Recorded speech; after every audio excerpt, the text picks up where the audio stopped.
Welcome back to The Brilliant Healer's New Life in the Shadows Anime Review, episode number 3. We bring back the character Aston in these two episodes. First time he's been seen since episode 2. And he has not been doing too well. Oh no. We see him and his party, well, one to remain, try to get the hide of these fire wolves, and he is doing terrible.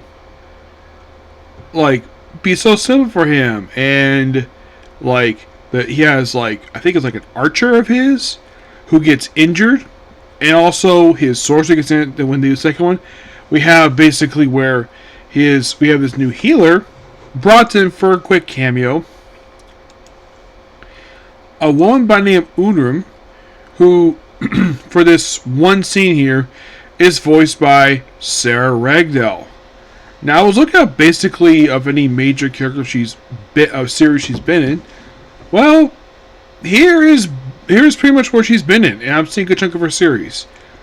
Mostly put half the time she has background characters, like additional voices, basically background characters. From A to Z. Ace Attorney, Attack on Titan, Banished the Hero Party, Black Clover, D. Gray Man,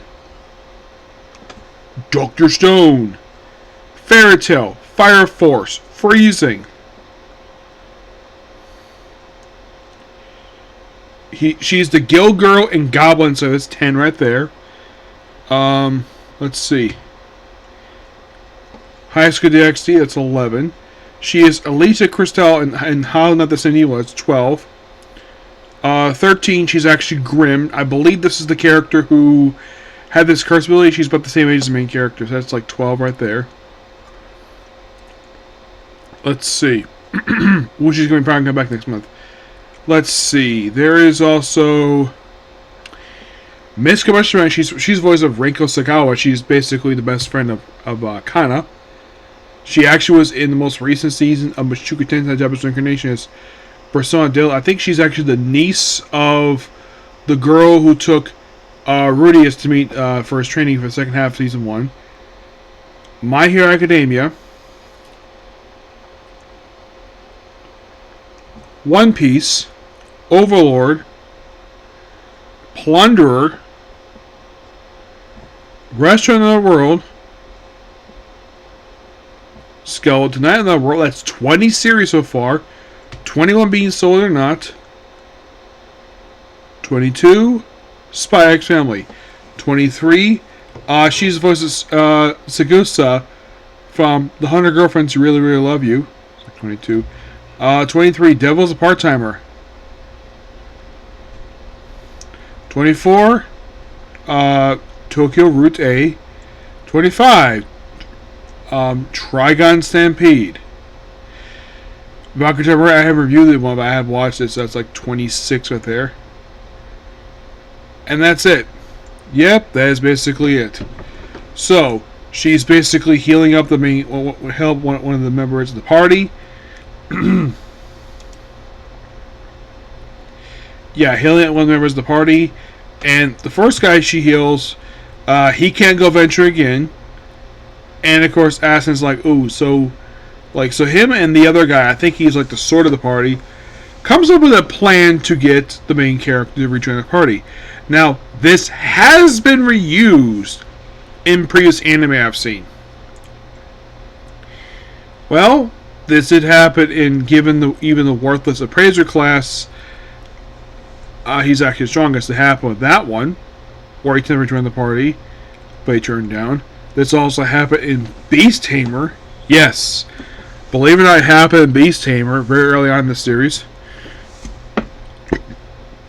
Oh yeah. I left a party to join my former students to explore dungeon depths. And like the case leading to that party, Aston's a complete dick who uses basically his own party members. He didn't pay basically me or anything, so he asks her to the party. He says no. He apparently is still asking him. He keeps saying no. So he feels embarrassed by him. So then he proceeds. Oh yeah, by the way, first before he meets up with him, he has the 3 slam bosses, and they all like, "Oh, you're the dick who kicked him out of his party." Yeah, we want nothing to do with you. He first goes to Zelia, then Laga, and of course the other one. And they're trying to flat. So he's fed up, and of course they try. Then he comes up with a really dumb idea by having a conversation with a man from something known as the Underground Guild by a man known only as the Guide, where he gets a magic item, which can belt him, which makes him a freaking golem. And of course, they end episode 5 with him rampaging in the slums. And he spends a lot of episode 6. Now we don't know it's actually Aston until Zenos basically scans him. And of course, 3 slam bosses doing their best to protect him. And eventually put basically the guy just watching it. He's not interfering. He's just watching for this. Is like, oh, I'll play this out. And they slice him. Eventually he's going to get him out. Then he eventually, using his scalp, which turns with sword, he proceeds to slice off bits that where the jewel is effective, eventually able to break the thing. And the fact because he hates him so much, like you're going to be dead to him because of all the damage in the slums. So then he proceeds to punch him really hard in the face, enough for his clothes come off, like he's Tabaki from Fire Force. And then Rose shows up and basically charges him with a bunch of crimes, including public indecency.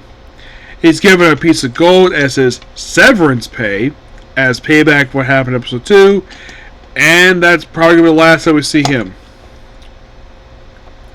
Is he going to die? Well, is he going to return? Who knows? He is told not to see him again. But all in all, 2 really good episodes, and we're like halfway into the season right now. Like, wow, that's quick. Yep, and we only have 4 more to go before we have to run out of episodes. Yep, so we got 2 more videos. I could probably do 1 more tonight, and probably to save the last 2 for tomorrow. Yep, so yeah, this particular review. Please be sure to like, comment, subscribe, to notifications. Next up, next episodes. Okay, next video. Bye.